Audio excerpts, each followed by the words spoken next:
Programang ito ay rated SPG, striktong patnubay at gabay ng magulang ang kailangan. Ipinakita nga ni Senyor Facundo sa mga kabalyero na hindi niya suportado ang panliligaw ni David kay Catherine.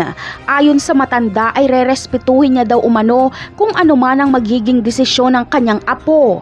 Kahit ayaw ni Senyor Facundo sa mayabang na si David ay hindi siya nagpakita ng pagtutol dahil ayaw niyang makabangga ang mga Montenegro.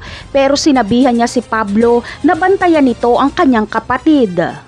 Sa kabilang banda naman ay habang wala si Bubbles at Tanggol ay bumalik ang mga siga na nangungutong sa karinderya ng lola ni Bubbles.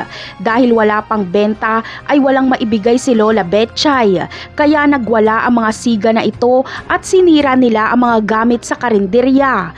Nagbanta naman si Emong na kapag malaman ito ni Tanggol ay bubugbugin ni Tanggol ang mayayabang na mga siga na ito. Samantala, naging sweet naman si Tanggol at Bubbles.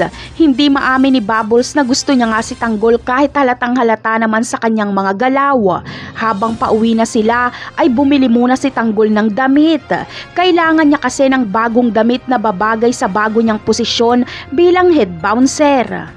Nagpatulong si Tanggol kay Bubbles na pumili ng damit. Habang kinukuha ni Bubbles ang mga nakadisplay na damit ay nadulas siya sa kanyang tinutungtungan at muntika na silang magkahalikan ni Tanggol. Sa takbo ng pangyayari ay mukhang tutuluyan siyang halikan ni Tanggol. Talaga namang lumalalim na ang samahan ni Bubbles at Tanggol.